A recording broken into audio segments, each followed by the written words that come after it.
The silence in that conference room was the kind that has weight to it. My mother's attorney had just finished speaking, and everyone around that table was waiting for me to react. To cry, maybe? Or to argue. My mother was watching me with that look she'd perfected over 30 years, the one that said, "You've always been the difficult one." And my stepfather had his arms crossed like he was already bored with the outcome. I didn't say anything. I just looked at the stack of papers in front of me, and thought about the summer I was 9, when my grandmother taught me how to make pie crust from scratch in her kitchen on Birchwood Lane, how she'd press my small hands into the dough and tell me that the secret was not to overwork it. Patience, baby, you can't rush the good things. She'd been gone for 4 months, and now we were here. I should back up. My grandmother, Edna Clare Sutherland, everyone called her Gran, raised me from the time I was 7. My mother had what the family generously called her struggles, which meant she moved around a lot, and called on birthdays maybe half the time, and showed up at Christmas when it was convenient. My father had been out of the picture since before I could remember. Gran never made me feel like a burden. She gave me her guest room with the yellow curtains, enrolled me in the local school in Millhaven, Indiana, and just loved me. Quietly and completely. Gran had a house. It wasn't much to look at from the outside.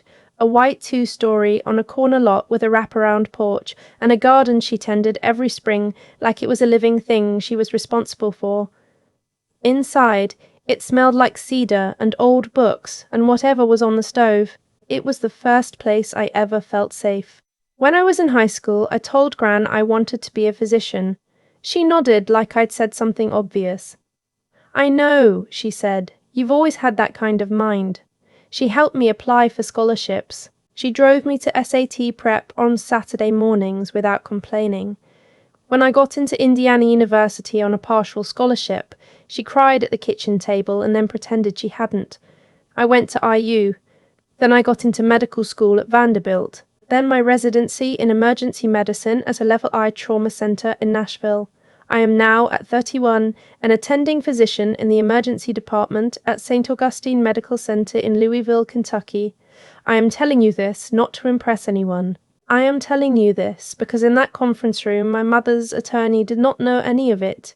Gran got sick in January of last year. Pancreatic cancer, stage 3. She called me herself on a Tuesday morning and told me over the phone in the same calm voice she used for everything. I drove to Millhaven that weekend and took her to her oncologist appointment and held her hand in the parking lot afterward while she cried for exactly 4 minutes, and then wiped her face and asked if I wanted to stop for pie on the way home. We stopped for pie. I took as much leave as I could manage that spring and summer. I drove the 2.5 hours to Millhaven on weekends and helped her with the garden, made sure her medications were sorted, sat with her on the porch in the evenings. She didn't want a fuss. She didn't want anyone hovering, so I tried to just be present without being heavy about it. My mother appeared in August. I hadn't seen her in 2 years. She showed up at Gran's house with a rolling suitcase and a man I didn't recognize, and she hugged Gran for a long time and cried beautifully and told her she was so sorry she hadn't been around more. Gran patted her back like she was comforting a child. That night, after my mother had gone to bed in the other guest room, Gran and I sat on the porch in the dark for a long time without saying much. "She's not staying because of me," I finally said. "I know," Gran said. "Do you know what she's expecting?" Gran was quiet for a moment. A car passed on the street, headlights sweeping across the porch railing. "I've already handled it," she said, and she said it in a way that meant the conversation was done. I didn't ask what that meant. I should have asked, but I didn't. Gran passed in October. Quietly, in her own bed, on a Saturday morning when the light was coming through the yellow curtains, in a way that made everything look golden. I was there. My mother was there. Her attorney, a man named Mr. Briggs, had visited the week before. The funeral was small, the way Gran would have wanted. Neighbours from Millhaven, a few friends from her church, the woman who ran the garden centre on Route 9, where Gran had bought her seeds every March for 20 years. People kept coming up to me and saying she talked about me all the time, and I had to excuse myself twice because I was not going to fall apart in front of people. 2 weeks after the funeral, my mother called me. "We need to talk about the house," she said. I told her I was on shift and would call her back. When I called her back, she told me that Gran had been, and this is the word she used, confused in her final months, and that it was obvious she hadn't been thinking clearly when she'd updated her estate documents. My mother said she'd spoken with an attorney. She said she believed she was entitled to the house and the contents of Gran's account, as Gran's only living child. I sat in my car in the hospital parking garage and listened to my mother talk for 11 minutes. Then I told her I needed to go. I called an estate attorney the next morning. What Gran had done, it turned out, was update her will in June, 2 months after her diagnosis, 4 months before she died. She had left the house on Birchwood Lane to me. She had left her savings account, which had approximately $43,000 in it, to me. She had left her car, her jewellery and the contents of the house to me. There was a letter attached to the will, in Gran's handwriting, explaining that she was of sound mind and that her decision was intentional and considered. My mother contested it. Her argument, delivered through Mr. Bowter, Briggs in a series of increasingly aggressive letters, was that Gran had been under my undue influence, that I had manipulated a vulnerable elderly woman during her illness to cut out her own daughter. My mother told Mr. Dahl, Briggs, that I had controlled Gran's medical care and used that position to pressure her. She said I was calculating. She used the phrase coldly ambitious in one letter, which I read twice before I put it down. My attorney, a woman named Miss Delaney, who had 30 years of estate litigation experience and a manner so composed it made me feel steadier just being in the room with her, told me we had an extremely strong case. The will had been drafted by Mr. Briggs himself. Before my mother fired him and hired different counsel and witnessed properly, Gran's oncologist had documented her mental clarity at every appointment. There was nothing to suggest confusion or manipulation. "But your mother may push for mediation, Miss Bott," Delaney said, "before we get to any formal proceeding." She was right. 2 months later, we were sitting around a conference table in a downtown Louisville mediation office, and my mother was looking at me like I was something she couldn't quite place. The mediator was a retired judge named Arthur Pennington. He was tall, unhurried, and had the kind of stillness that made you want to be careful with your words. He went over the ground rules at the start and asked that everyone keep the conversation respectful. My mother's new attorney, a man named Mr. Calloway, spoke first. He laid out the argument, undue influence, my role in Gran's medical care, the suspicious timing of the will update.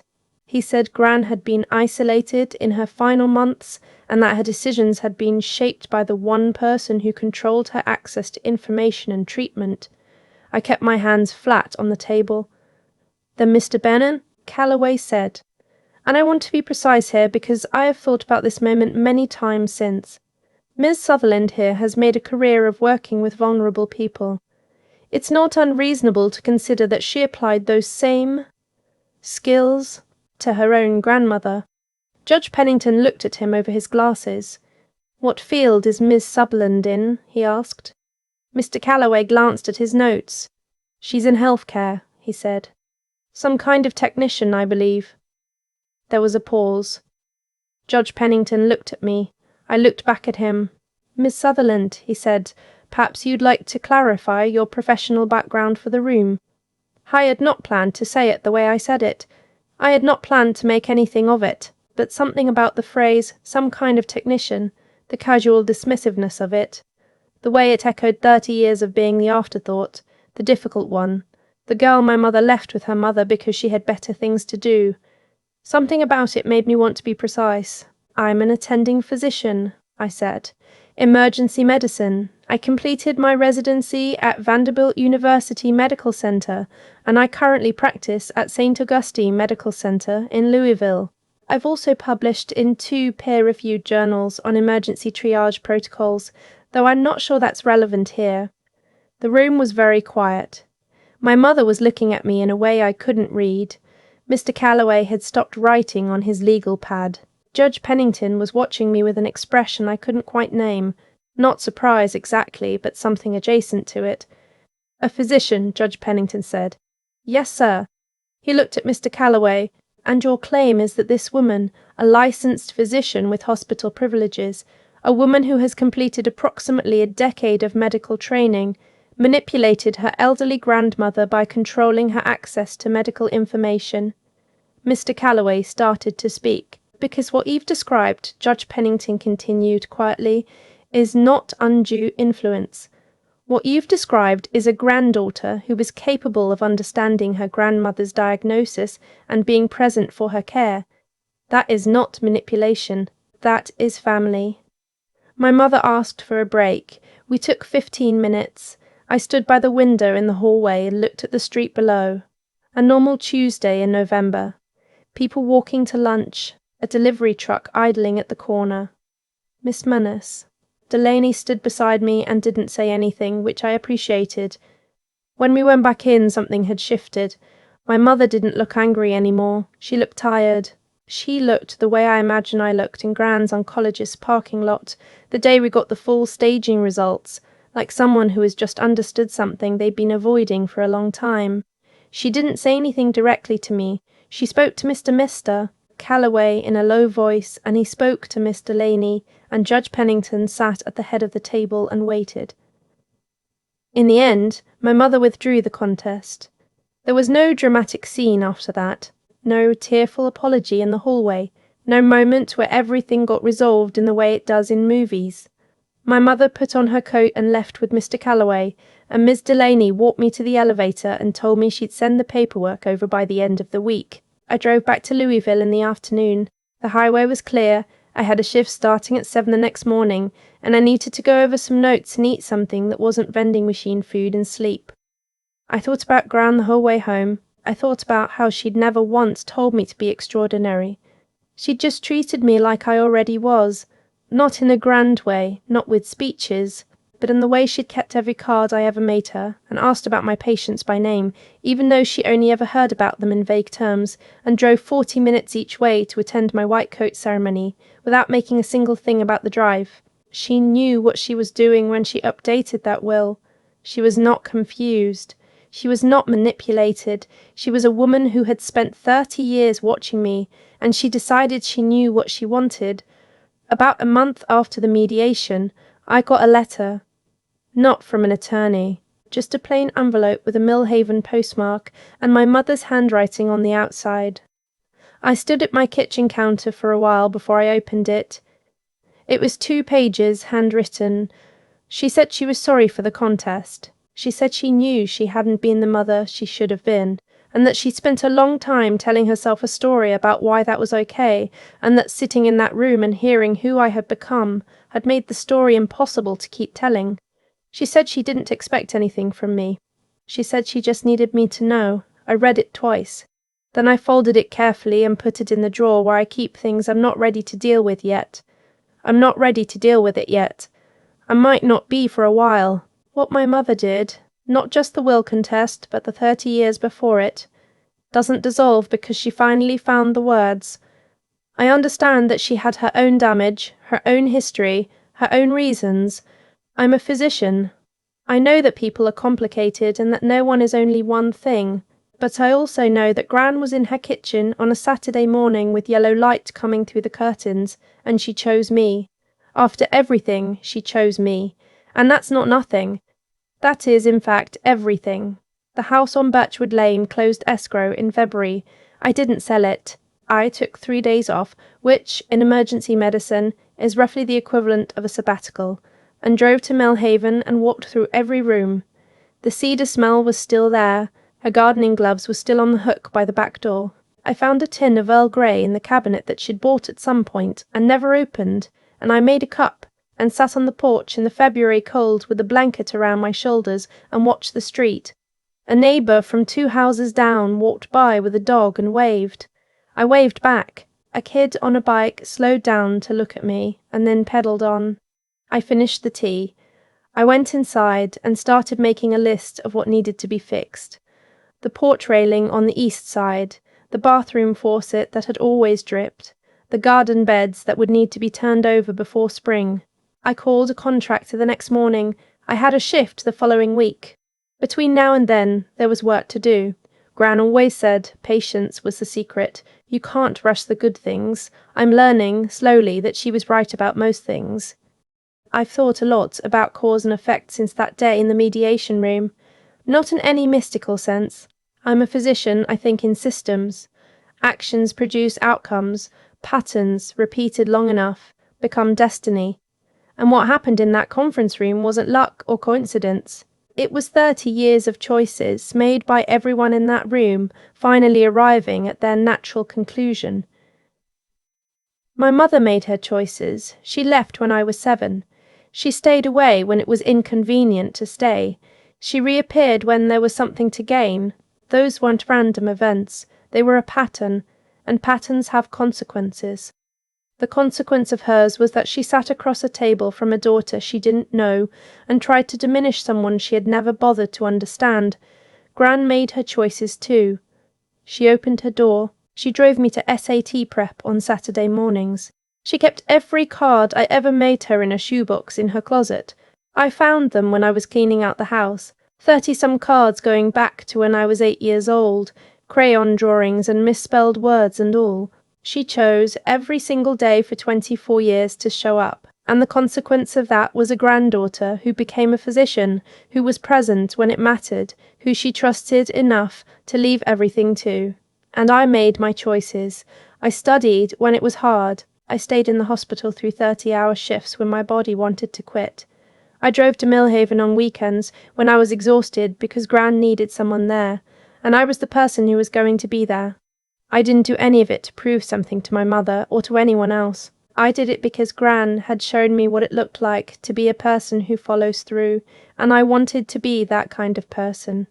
What I've come to understand, slowly, imperfectly, is that character is not what you claim. It's what you build, quietly, over time, in the choices nobody's watching you make. Integrity doesn't announce itself, it accumulates, and when the moment comes where it matters, in a mediation room, in an emergency bay, in a garden that needs tending before spring, it's either there or it isn't. My mother called me a nobody. She meant it as an insult, and I think some part of her believed it was true, because she'd never been paying close enough attention to know otherwise. But that's the thing about becoming who you are through actual work. It doesn't require an audience. Arthur Pennington asked one question, and the room shifted not because I performed anything in that moment, but because the years of work were already done. They'd been done for a long time. I keep Gran's tin of Earl Grey on my kitchen counter now. I don't drink it, I just keep it there. It reminds me that the good things don't happen because you rush them or announce them or fight for recognition. They happen because you show up day after day and do the work in front of you. That's the whole lesson. I'm still learning it.